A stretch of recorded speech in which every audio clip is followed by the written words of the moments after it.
Facundo puede haber estado violado, Facundo puede haber estado sumamente golpeado, le podrían haber reventado los ojos con una lapicera, que en esta autopsia no iba a salir.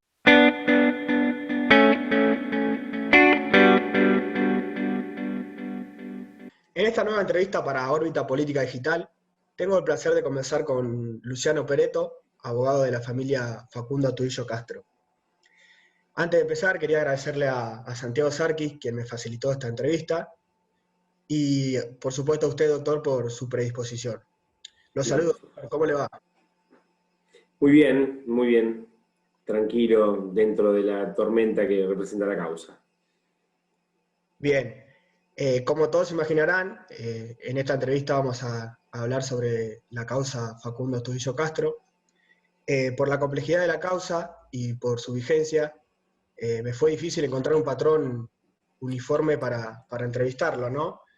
Entonces decidí relatarle a usted lo que concluí a partir de los dichos de ciertos policías, de ciertos medios de comunicación y de ciertas personalidades políticas de la causa. Según estas personas, Facundo Castro, un chico de Pedro Luro, sale de su casa con destino a Bahía y es detenido por primera vez en el retén de Mayor Buratovich. Tengamos en cuenta que era la parte más estricta, ¿no?, del aislamiento social preventivo y obligatorio. Allí 2 policías le toman la foto que trascendió en todos los medios, le labran un acta y lo dejan seguir. Allí aparece la figura luego de otra policía, apellidada Sosa, si mal no me equivoco, que dice llevarlo de civil hasta teniente... Flores, perdón, Sosa era el anterior. Flores, que dice llevarlo de civil en su auto particular hasta Origone. Luego allí se conoce la presencia de otro policía que se halla con Facundo, le saca la foto que también trascendió del carnet y lo deja seguir. Ya ahí tenemos varias infracciones porque no lo deberían dejarlo haberlo seguir porque estábamos en cuarentena, ¿no? Y luego este policía manifiesta que Facundo sigue, pero se contradice en varias veces. Primero dice el policía que lo deja seguir, que ve cómo Facundo se va caminando, luego dice que lo alza una Renault Duster gris oscuro, y luego dice que lo alza una Honda. Y por último tenemos el testimonio de la testigo H, de identidad reservada, que dice que alzó a Facundo en su auto particular y que lo dejó más cercano a Bahía, pero en dirección a las vías, porque Facundo quería evitar un nuevo retén policial. A partir de aquí, sé que ustedes no abonan la totalidad de este relato, entonces le quería preguntar qué es mentira y qué es verdad de todo este relato que trascendió para el público, ¿no? Bueno, por supuesto que es verdad que Facundo Astudillo Castro sale de Pedro Luro el 30 de abril, en horas de la mañana, alrededor de las 5 o 6 de la mañana, se va de la casa de Daniel, su amigo, su hermano de la vida, agarra unas cosas de su casa y sale, como él comúnmente decía, a dedo, hacia la localidad de Bahía Blanca, donde radica su exnovia Diana. Facundo llega haciendo dedo hasta la localidad de Mayor Buratovich, ahí es prevenido por 2 agentes policiales, como vos bien relatabas, de apellido Sosa y Purvinca, y alrededor de las 10 de la mañana es prevenido en un control sobre ruta. Hasta ahí es cierto. Lo que no es cierto es el tiempo que Facundo transita en realidad en ese control con lo que dicen estos policías que sucede. Y lo voy a tratar de explicar por qué. Lo que estos policías relatan es que, o quieren hacer creer, es que en el momento más duro de la cuarentena, 30 de abril, donde más recrudecidos estaban los controles, donde la policía de la provincia de Buenos Aires se encontraba específicamente descontrolada, estos 2 policías dicen que lo previenen a Facundo, le piden su documento, le sacan una fotografía de espalda, alrededor de las 10 de la mañana, y lo dejan seguir. Esto no es cierto en virtud de varias pruebas que hemos desde la querella sabido colectar. Y digo específicamente que no es cierta esta situación, porque alrededor de las 10:05 de la mañana, uno de los agentes de policía, de estos dos, Sosa específicamente, recibe una comunicación a través de un mensaje de WhatsApp a su teléfono, donde le dicen, perdón por la palabra que voy a utilizar, pero dice, si se hace el pajero, bajalo. Bajalo en la jerga policial puede tener dos acepciones. La primera es bajalo a la comisaría, y la segunda es bajalo a golpes. Sosa específicamente contesta este mensaje diciendo dale, y automáticamente después de ese hecho, el celular de Sosa se mueve con destino de Ruta 3 y acceso Mayor Buratovich a la dependencia policial de Mayor Buratovich. Nosotros estimamos que no está descartada la posibilidad de que Facundo haya sido trasladado a esta comisaría, a esta subcomisaría, porque específicamente tiene un ingreso, un registro en el libro de noticias de la comisaría, la infracción de Facundo, segundo por este movimiento tan extraño que es el teléfono celular junto con el patrullero, y tercer situación porque Facundo recién a las 13:33 del día 30 de abril, llama a su mamá, todavía desde Mayor Buratovich, diciéndole que estaba saliendo del control policial. O sea que ese control no fue tan simple como los policías lo relatan, sino que fue un control mucho más exhaustivo, mucho más perdurado en el tiempo. Hasta ahí, Facundo se estima que se lo deja seguir, como vos bien indicabas, en incumplimiento de los deberes a su cargo, la policía, porque la instrucción que tenía frente a estas circunstancias era la de verificar el domicilio y dejar a la persona en su domicilio bajo perseguimiento de tenerlo por comisión de delito de desobediencia, cosa que no se hizo con Facundo y sí se hicieron con todo el resto de los detenidos en Villarino.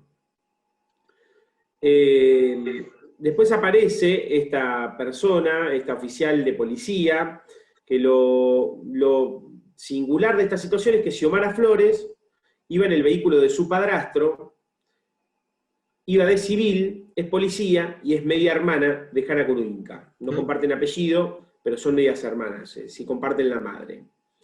Y a su vez, Xiomara Flores es pareja de Mario Gabriel Sosa, que es el compañero de Jana Kuruinka en este operativo.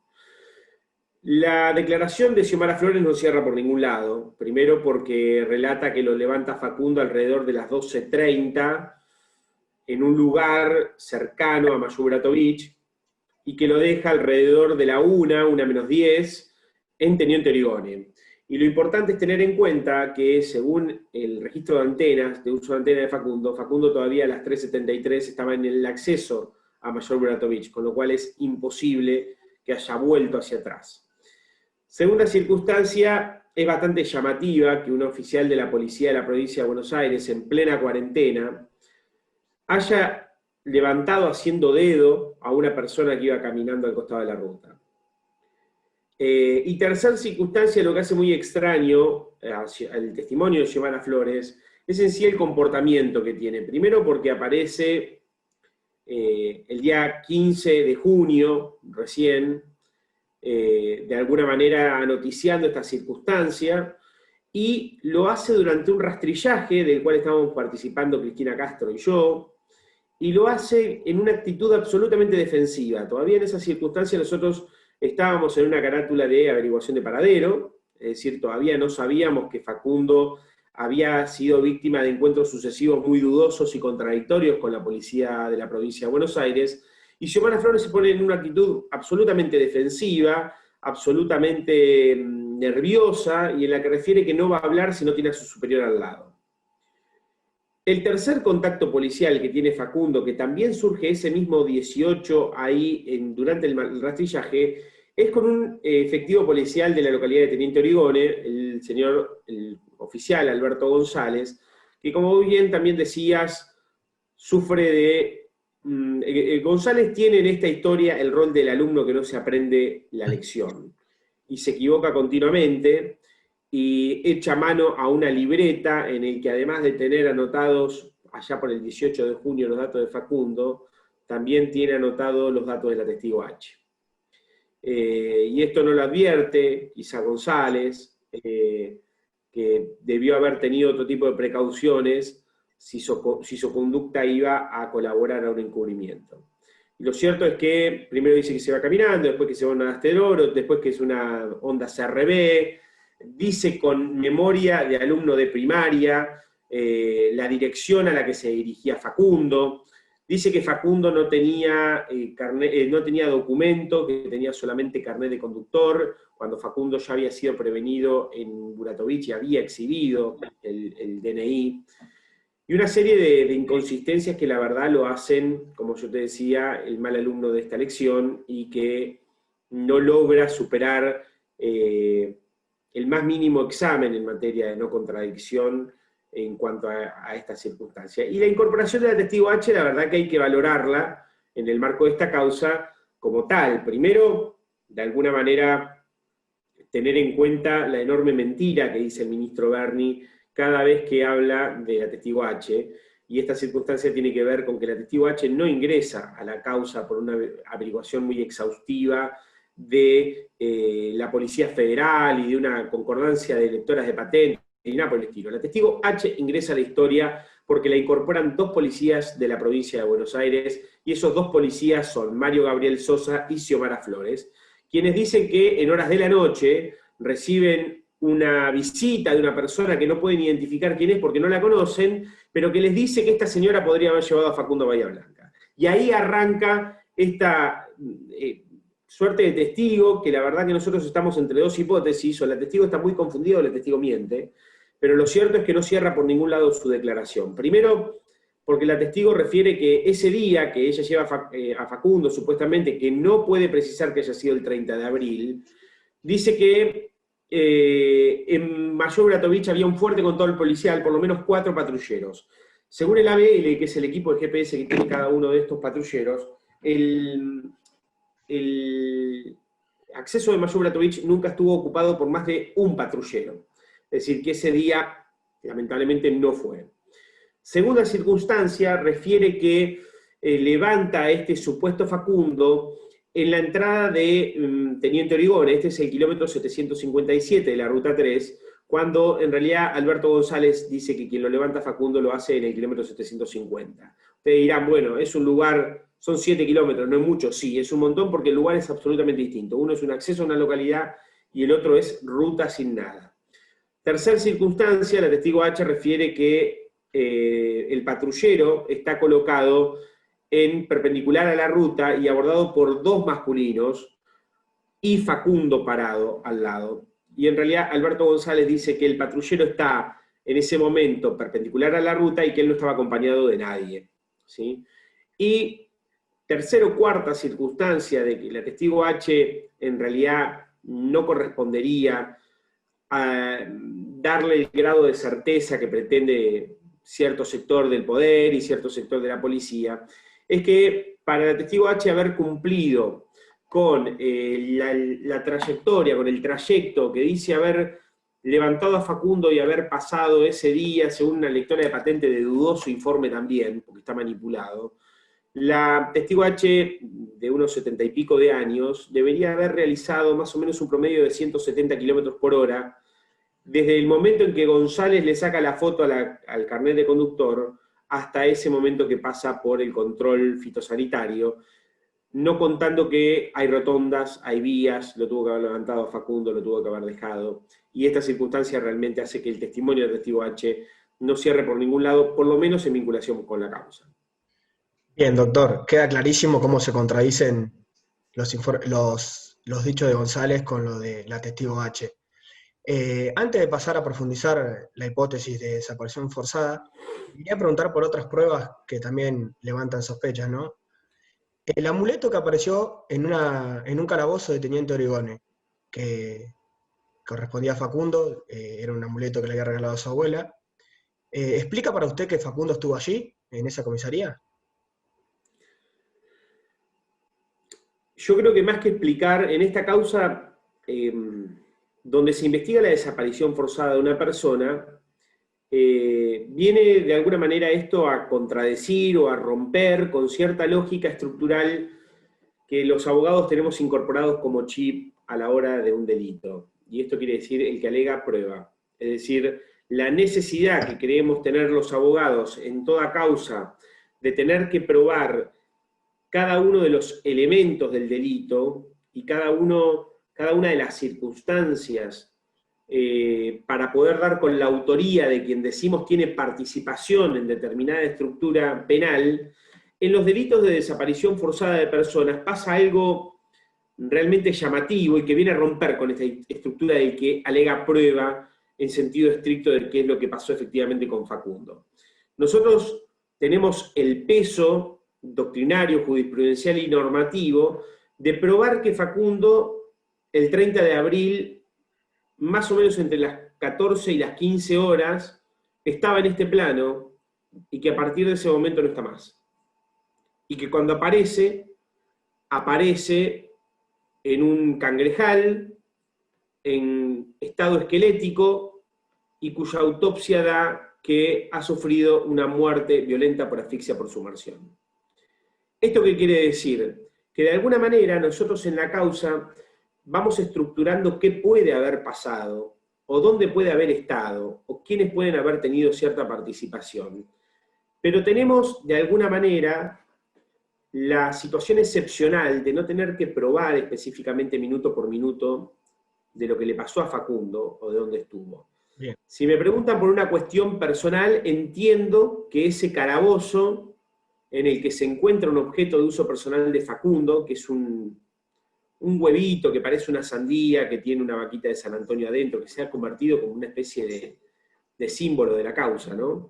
Sí. Entiendo que es innegable la reacción de Cristina cuando se encuentra, es innegable que esto es encontrado por el mejor perito en esta circunstancia, que es Marcos Herrero, junto con su can. Esto porque fue colocado en el mismo lugar que se encontró y el resto de los canes ni siquiera lo marcaron. Y sin lugar a duda conecta al lugar con Facundo. Es decir, en esta estructura tan difusa que yo te comentaba, es difícil decir Facundo efectivamente estuvo en ese lugar. Sí hay una conexión entre ese lugar y Facundo. Facundo puede haber estado en ese calabozo retenido, en ese lugar en el que había una suerte de basurero adentro de ese calabozo, puede haberse descartado cierto material que se puede haber bajado de un patrullero, por ejemplo, y que inconscientemente se metió. Es una comisaría que atrás tiene un calabozo abandonado. Perfecto. Y en ese calabozo donde uno entraba, por ejemplo, había un colchón que no se quiso secuestrar, la verdad que debió haberse secuestrado, y había un montículo de bolsas y de basura y de botellas y demás. Ahí se encuentra una bolsa con este contenido putefacto adentro y con este objeto personal de Facundo. Bien, doctor, ya que mencionó a Marcos Herrero, ¿no?, y a su perro Yatel, que han tenido intervenciones eficientes en otras causas, el perro Yatel encontró un colgante de Facundo, que era una turmalina, ¿no?, en un móvil que estuvo a 800 metros del lugar donde apareció el cuerpo. Como le pregunté recién, ¿esto puede indicar que Facundo estuvo arriba de un móvil? Nosotros creemos, por ahí es importante destacar esta lógica, destacar que este Toyota Etios, en el que se encuentra esta turmalina, que es una piedra que todos los amigos de Facundo la tienen de colgante, porque la cervecería donde ellos trabajan, o trabajaba Facundo, se llama Turmalina, y que es un obsequio del dueño de la cervecería a todos sus empleados, se encuentra en el baúl de este Toyota Etios que misteriosamente el día 8 de mayo abandona la jurisdicción barrial en Bahía Blanca, abandona la jurisdicción distrital de Bahía Blanca, se mete en Villarino Viejo, que es donde aparece el cuerpo de Facundo, y anda por este cangrejal en circunstancias, si yo digo, hoy quizá con un informe ampliado del ABL, decimos, es todavía más escandalosa, porque anda en cercanías del lugar donde aparece el cuerpo y anda en cercanías del lugar donde aparece la mochila de Facundo, que aparece con posterioridad, hace no mucho tiempo. Y lo cierto es que está detenido durante 35 minutos en este salitral, como vos bien decías, aproximadamente 800 metros del cuerpo. Y lo llamativo es que vos me dirás, bueno, 800 metros es un montón, son más o menos 8 cuadras. Pero en este cangrejal no es nada, porque en este cangrejal no hay nada. porque en este cangrejal, te digo no a 800 metros, a 8 kilómetros a la redonda, hay mar, cangrejal, pasto salado y nada más. Con lo cual, este comportamiento es llamativo, y haber encontrado esta turmalina, que en principio puede ser la de Facundo, entre la parte de atrás del asiento trasero y el baúl, indica otro punto de conexión ahí. Facundo puede haber estado ahí, Facundo puede haber descartado eso ahí, Facundo puede haber estado con vida, puede haber estado ya fallecido, puede haber sido un móvil en el que se trasladen bienes de Facundo y puede haber llegado a estar esta turmalina. Pero la verdad que es absolutamente llamativo y nadie puede explicar, nadie ha podido explicar hasta este momento cuál es el fundamento de ese Toyota Etios en este lugar que rompe con toda lógica policial, rompe con toda lógica de jurisdicción, rompe con toda lógica, digamos, de desplazamiento, de llamados de emergencia. Y lo llamativo es que en plena pandemia, 8 de mayo, cuando este Toyota Etios regresa a su comisaría de jurisdicción, está 48 horas detenido en la puerta de esa comisaría. No lo usa nadie más, por 48 horas en plena pandemia. Bien, doctor, clarísimo. Entonces ambas pruebas indican por lo menos conexión de Facundo con la policía, ¿no? Con respecto a la mochila que usted lo mencionó, en el comunicado público del informe de la autopsia se relata que el cuerpo de Facundo se encontró desnudo, digamos, pero que la falta de ropa puede ser causa de las mareas que había en el cangrejal. ¿Esto cómo se explica teniendo en cuenta que la mochila de Facundo aparece días después con la ropa que llevaba puesta Facundo y además con sus 2 celulares adentro? La verdad que el informe del equipo de antropología argentino forense es un informe antropológico forense. No es ni un informe forense, ni es un informe de escena del crimen, ni es un informe fiscal, ni es un informe de hipótesis del caso. Es un informe antropológico.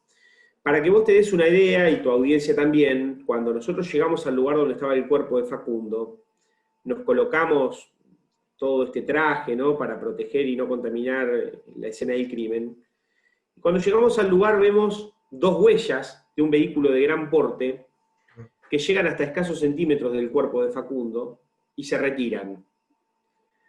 Estas huellas, nosotros lo primero que pensamos es, bueno, deben ser del pescador que encontró el cuerpo de Facundo. Ese pescador andaba en moto. Lo segundo que pensamos fue, bueno, puede haber sido de un vehículo de prefectura o de un vehículo de la Policía Federal Argentina, que fueron los primeros en arribar al lugar y que pueden haber llegado hasta acá. Eso lo descartamos porque el jefe del operativo policial dice que él estaciona más o menos a unos 300 o 400 metros arriba de una loma y al lugar accede caminando.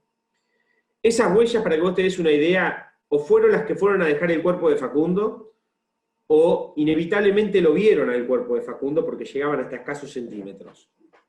Y para que te des una idea del estudio del EAF, del equipo de antropología, nosotros le indicamos esas huellas y nos dijeron que ellos no actuaban con escena del crimen, ellos venían a ver el cuerpo específicamente. Entonces, básicamente, ese informe que fue difundido el 1 de octubre, es un informe del que necesariamente se desprenden cuestiones antropológicas. Entonces, esta circunstancia viene a decir, no dice que la ropa de Facundo es llamativa que esté adentro de la mochila. Dice que de los huesos que se encontraron, la ropa podría haber sido arrastrada. Dice que de los huesos que se encontraron no se observan participación de terceros. Dice que de los huesos que se encontraron no se observan que haya sido movido por personas. Dicen que de los huesos que se encontraron... ¿Esto qué quiere decir? Específicamente miraron huesos, ¿sí? No miran circunstancias del caso, no miran escena forense. Entonces, si a esta circunstancia, donde encontramos un cuerpo esqueletizado en un lugar absolutamente inaccesible para cualquier persona que esté en sus cabales, y abonan la hipótesis de una muerte violenta por asfixia por sumersión, enumerando 3 cosas, el homicidio, el suicidio o el accidente, vas a ver que necesariamente cuando nos colocamos en el lugar, tanto la hipótesis del suicidio como la del accidente es absolutamente improbable. Más cuando le agregamos condimentos a la escena, como el que vos recién mencionabas, que la ropa que llevaba Facundo ese día puesta estaba dentro de la mochila.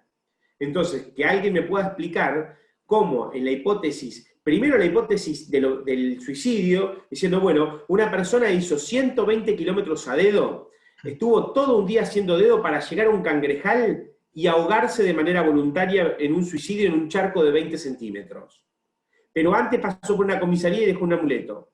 Esa es la primera hipótesis que a mí me encantaría que algún sector de la política, algún sector del Poder Judicial y algún sector del periodismo me puedan realmente decir cómo sería la lógica de esta hipótesis del suicidio. Y la segunda circunstancia es que alguien me explique cómo una persona puede accidentarse en 20 centímetros de agua sin quebrarse, sin fracturarse, sin ningún traumatismo en su cuerpo, absolutamente nada, y automáticamente después de accidentarse, guardar sus 2 teléfonos celulares adentro de una mochila, descambiarse y meter la ropa ahí adentro. Y encima, Claro. con todo este condimento de circunstancias que decíamos de objetos personales de Facundo. Y encima, cosa que me estaba olvidando, con el celular de Facundo que el día 1 de mayo, es decir, al siguiente día de su desaparición, se activa y rebota en la antena de telefonía celular que está a unas cuadras de la comisaría de Bahía Blanca de la UPPN. Con lo cual, díganme cómo Facundo, accidentado y todo, habiéndose caído ahí, su celular replica en una antena y vuelve y se mete adentro de la mochila y se guarda para cuando pueda ser descubierto por algún pescador un sábado por la tardecita. Estas circunstancias son realmente las que vuelven la causa muy llamativa, y realmente quien pueda poner todo a disposición arriba de la mesa se va a dar cuenta que estamos hablando de un caso de desaparición forzada de personas seguida de muerte. Bien, clarísimo, doctor. Justamente le preguntaba por eso, porque si es que a la ropa se la sacó la marea, alguien tiene que haber puesto la ropa luego adentro de la mochila y plantar la mochila que apareció días después. Y en circunstancias que aparece la ropa, ¿no? Muy deteriorada. Deteriorada, por supuesto. Y no por cuestiones naturales, ¿eh? Aparece rota, pero no por cuestiones naturales. Quemada, ¿no? Y adentro de la ¿Puede ser? mochila. Aparece con algunos indicios de quemadura, de desgaste que pareciera un desgaste químico, y bueno, puntualmente en uno de los testimonios que dio Daniel Gaite, su mejor amigo, quien comparte esa última noche, reconoce la remera que está dentro de la mochila como la remera con la que Facundo transitaba ese día, y tiene una rotura muy grande en el abdomen, una rotura violenta. Bien. Quería pasar un poquito a los cuestionamientos que le han hecho al juez, tanto ustedes como Cristina. Tengo entendido que Cristina pidió 2 veces la recusación de Martínez. Quería preguntarle por qué esto y por qué no se hizo lugar a su pedido.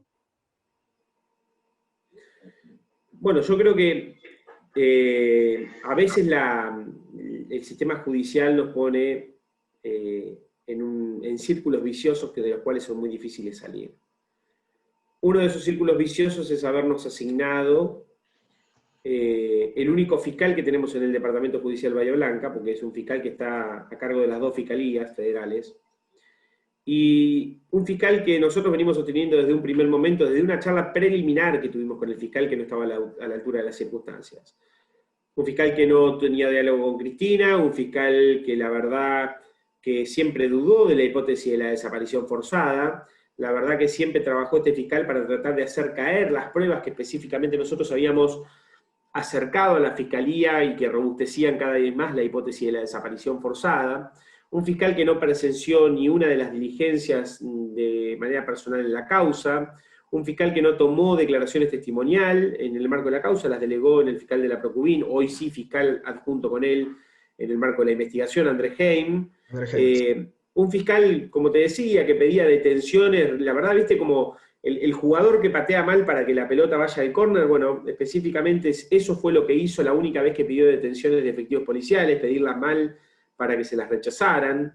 Un fiscal que se ha dedicado a, por acción o omisión, permitir todo tipo de filtrado del expediente, de permitir, por ejemplo, que el ministro Berni de la provincia de Buenos Aires difunda hasta el modelo y la marca del vehículo de los testigos de identidad protegida, un fiscal que mientras le estaba tomando declaración testimonial a una testigo de identidad reservada, un medio periodístico que se llama La Brújula ya hablaba del vuelco de la causa y sabía 24 horas antes de la querella lo que estaba diciendo esa persona en la sede del despacho del fiscal.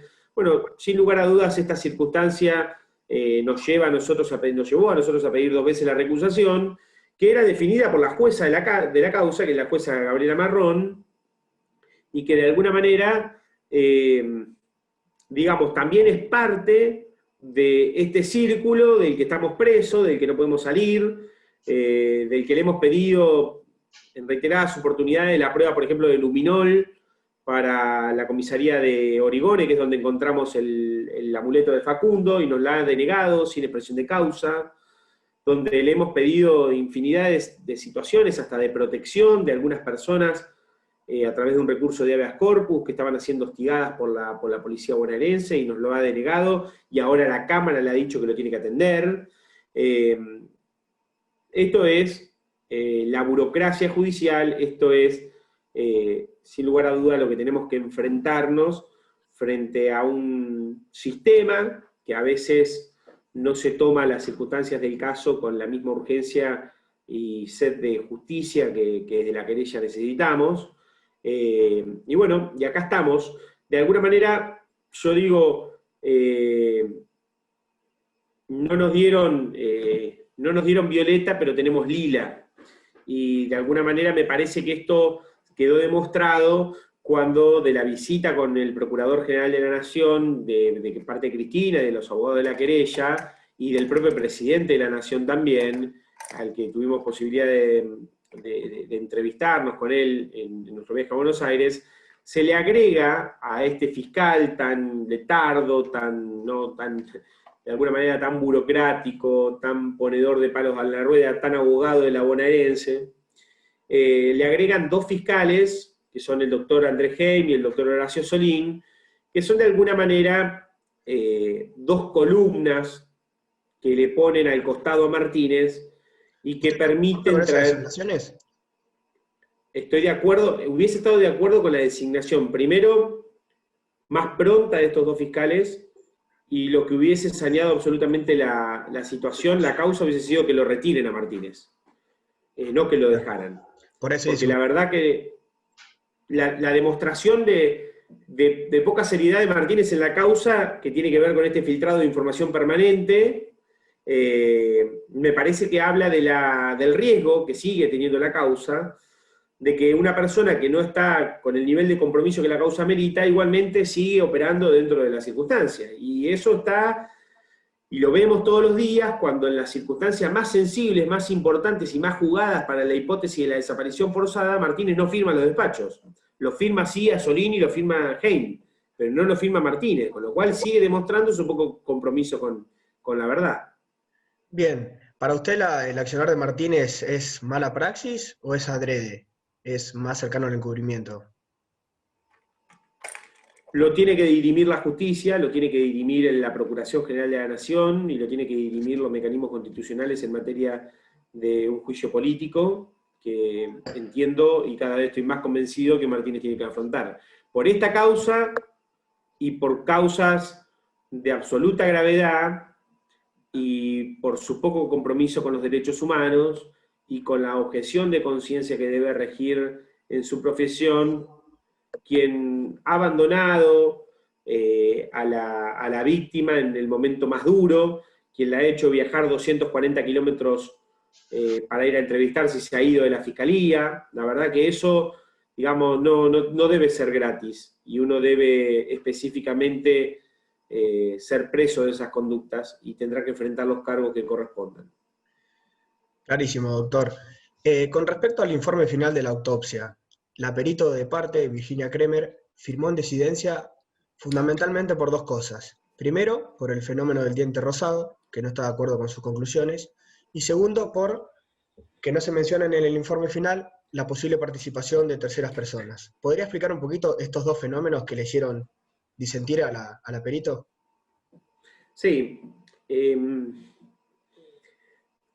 La causa lleva Facundo lleva 140 y pico, 150 días, si no me equivoco, de desaparecido. Tiene un solo denunciado la causa. La jueza denunció a una sola persona. ¿Usted? Me denunció a mí. Me denunció a mí porque cuando salimos de la autopsia, Cristina me comenta, de manera personal, que había una circunstancia que era escandalosamente llamativa, que le habían comentado los peritos, y que tenía que ver con este síndrome, con este fenómeno del diente rosado, y que de alguna manera abonaba a una hipótesis de desaparición forzada o de muerte violenta por asfixia, por sumersión, por participación de terceras personas. Este fenómeno representa que cuando la muerte es tan violenta, cuando la muerte es tan súbita, voy a tratar de hacerme eco de las palabras de Virginia Kramer, que es una genia, pero yo no soy profesional en la materia. Cuando la muerte es tan súbita, tan violenta, el torrente sanguíneo sube muy fuerte a la cabeza, en esa asfixia.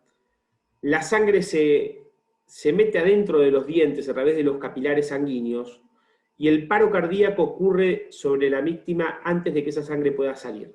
Con lo cual se genera este síndrome del diente rosado, específicamente por la pigmentación de la sangre dentro de los dientes. Esto Virginia Kramer lo señala en la propia audiencia de autopsia, cita junto con la forense odontóloga algunos antecedentes jurisprudenciales, como por ejemplo el caso de Lucas Casco, que es un caso cuyo homicidio se pudo resolver a través de este fenómeno del PINTIF, y básicamente la forense comparte con la perito de parte que este síndrome se debe a una participación de terceras personas. Y de alguna manera, eso es lo que hace que Virginia firme en disidencia por estas dos circunstancias. Primero porque en este estudio conclusivo, aquí la forense odontóloga parece cambiar de criterio y decir, no puedo decir que específicamente o solamente este síndrome del diente rosado sea en estos supuestos de muerte violenta por asfixia por sumersión, sino que puede suceder también en algunas infecciones dentales y demás que puedan ocurrir, circunstancia esta que absolutamente, digamos, lo descartamos desde la querella. Y lo tercero, que tiene que ver con que para Virginia Kramer esta circunstancia es específica de una participación de terceras personas, que no fue salvado en ese estudio y que sí se encargaron de colocar que del estudio óseo no se podía evidenciar la participación de terceros. Bien, clarísimo. Le quería preguntar, teniendo en cuenta lo que hablamos anteriormente y todo lo que hablamos hasta acá, siguiendo una hipótesis de desaparición forzada, tratando de reconstruir cómo hubiese sido, puede ser que Facundo haya estado en ambas comisarías, como vimos, como usted me dijo, tanto en Buratovich como en Origone, existe la posibilidad, pero después de allí tendría que haber sido llevado, posiblemente en un móvil, hasta kilómetros más adelante, que es el lugar donde apareció el cuerpo, sin vida. Y permítame esta pregunta, que quizás es media incómoda, pero es clave. El informe de la autopsia arroja que en su médula había partículas de agua compatibles con el lugar, lo que quiere decir que el cuerpo, que Facundo posiblemente murió en el lugar. ¿La policía lo puede haber llevado hasta allá y ahogarlo allá? Bueno, a ver, lo primero y lo más importante que me parece resaltar es el informe en algunas cosas es tan escueto y tan poco preciso, y esto atenta directamente con la hipótesis de la desaparición forzada, el hecho de que sea tan escueto. Porque del estudio de diatomeas, que son microorganismos o algas que se alojan, o sea, que ingresan, es un índice vital, es decir, ingresan a la víctima, ingresan con vida, y se alojan en la médula.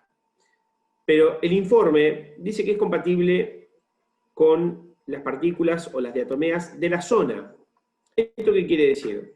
La costa de Villarino y Bahía Blanca tiene más o menos 130 kilómetros. Lo que las diatomeas son compatibles con el agua de la zona. ¿Esto quiere decir que son diatomeas de Villarino Viejo? No. Quiere decir que son diatomeas compatibles con todo ese lugar. ¿Y sabe por qué le digo esto? ¿Sabes por qué te digo esto? Porque un lugar muy conocido en Villarino, por ser el lugar donde la policía pegadora lleva a sus víctimas a sumergirlas y hacerlas pasar los momentos más dolorosos, en el afán de que confiesen en algunas cosas o en el afán de que acepten culpabilidad de hechos de lo que no son culpables, es un lugar que se llama Cabeza de Buey. Esa Cabeza de Buey está en línea recta, muy cerquita de Villarino Viejo, y es un lugar costero muy frecuentado por la policía. Entonces, con ese criterio también podríamos decir, bueno, ¿pueden ser diatomeas de Cabeza de Buey? Sí. ¿Pueden ser diatomeas de Balneario La Chiquita? Sí. ¿Pueden ser diatomeas de Ombúcta? Sí. ¿Puede ser diatomeas de Salitral de la Vidriera? Sí. ¿Puede ser diatomeas de la costa de la ría de Bahía Blanca? Sí. Entonces, lo que el informe nos encarga de decir es que esas diatomeas son compatibles con la zona del lugar donde murió Facundo. Ahora, respecto de esta circunstancia que hablábamos, de la no necesidad de tener que probar el minuto a minuto, la verdad que puede haber sido que la policía lo haya trasladado hasta el lugar y ahogarlo en ese lugar. Puede ser que Facundo haya llegado por sus medios a este lugar y ahí ya haya sido rematado por la policía. Puede ser que Facundo haya llegado a este lugar muy golpeado y en circunstancias agonizantes, caminando por las vías y termine muriendo dentro de ese salitral. La verdad que las circunstancias faltan precisar respecto de cuál puede haber sido la impresión de la mecánica de la muerte que se le dio a Facundo. Bien, el hecho de que no registre, que en el informe no se registren golpes o lesiones en el cuerpo, puede responder al tiempo que pasó el cuerpo sin vida y hasta que se lo halle. La conclusión que emite, por eso digo, es bastante sugestivo la interpretación que podemos hacer de este informe. El informe dice, ese párrafo que habla de la participación de terceras personas o de agresión, dice, de los restos óseos encontrados no se indican participación de terceras personas o indicios de violencia. Claro. Debemos tomarlo en sentido literal, de los restos óseos. ¿Esto qué quiere decir?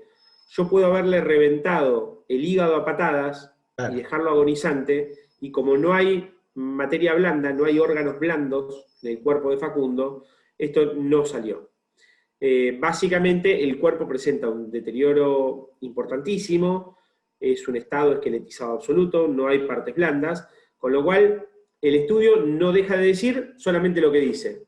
De los huesos, en los huesos no se ejerció violencia o no se puede observar violencia. Ahora, eso no quiere decir que no haya sido una muerte violenta. Facundo puede haber estado violado, Facundo puede haber estado sumamente golpeado, le podrían haber reventado los ojos con una lapicera, que en esta autopsia no iba a salir, porque no hay materia blanda. ¿Y usted cree que el cuerpo se halle tantos días después? Es a propósito también, teniendo en cuenta que creo que hubo un rastrillaje antes en el mismo lugar. La zona más hiperrastrillada de la causa es donde aparece Facundo y donde aparece la mochila. Con eso te digo mi opinión. Perfecto. Por último, le quería preguntar por otra prueba macabra, ¿no? que apareció unos días después que se encuentre el cuerpo. Se hallaron restos humanos también en el mismo lugar. Lo escuché decir a usted que podía llegar a ser un lugar de descarte de la bonaerense. Yo a esta circunstancia, la verdad que me entero por el jefe de la Policía Federal de Bahía Blanca, que me consulta sobre la presencia de estos huesos cercanos al lugar donde se halla el de Facundo, y que eran huesos humanos. Y como el cuerpo de Facundo estaba incompleto, mostraba una dispersión bastante importante, o sea, hasta un punto cero, que es donde se encontró el cuerpo de Facu, pero después había una dispersión ósea producto de la fauna del lugar, entiendo yo también de las mareas, que pueden haber alterado ese orden del cuerpo. Yo pensé que eran partes de Facundo. Cuando empezamos a hablar con gente del EAF y demás, empezamos a encontrar partes que el cuerpo de Facundo ya tenía, con lo cual es imposible que haya dos maxilares de una misma persona. Entonces empezamos a asignarle, incluso todavía no tenemos identificado si no hay dos personas más, además del cuerpo de Facundo. Básicamente, yo a esto le asigno básicamente dos situaciones muy claras. O es un lugar de descarte de cuerpos, o es un lugar tan peligroso, en palabras del ministro Berni, que la gente se accidenta cada 300 o 400 metros y se queda ahí muerta. Y nadie la reclama. Bien. Digamos, ¿no? Habrá que ver cada cual a qué postura abona, a qué circunstancia contribuye, pero yo la verdad que no creo que sea un lugar tan peligroso, es un lugar feo, es un lugar hostil, es un lugar donde la verdad no sé cómo hay gente que va a pescar, deben amar mucho la pesca porque es un lugar feo, pero no es un lugar tan peligroso como para que cada 200, 300 o 400 metros una persona pierda la vida. Bien. Como usted manifestó a lo largo de esta charla, ustedes se reunieron con el presidente, también sé que se reunieron con el gobernador. ¿Usted siente compromiso de parte de Bernie en la investigación de la causa? Para nada, para nada. Para nada porque yo creo que el ministro de Seguridad no es ningún improvisado, es un tipo que según tengo entendido es abogado, es cirujano, es buzo táctico, es coronel del ejército Doctor, y no sé cuántas cosas más. Entonces creo que es una persona que inteligencia tiene y que la verdad que en una entrevista de 20 minutos diga 10 mentiras, no corresponde a ningún improvisado, corresponde a una persona que aún sabiendo la verdad prefiere ocultarla. Y creo que quien oculta la verdad realmente no contribuye a descubrir la verdad. Y creo que quien dice, por una cuestión casi militarista de obediencia de vida, que el personal de la policía de la provincia de Buenos Aires de la causa de Facundo no hace ni una sola irregularidad, me parece que está bastante lejos de la verdad y bastante lejos de querer comprometerse con la verdad. Por supuesto que creo que el ministro Berni no colaboró en absoluto con la causa, no colaboró en absoluto con Cristina, es más, le faltó el respeto una y otra vez en cada entrevista a Cristina, a la memoria de Facundo, a ¿nunca la se reunió labor de con la ustedes? querella. Nunca, nunca. Sí estuvo acá el director de Asuntos Internos, acá digo en Pedro Luro, ¿no? Con nosotros, el director de Asuntos Internos.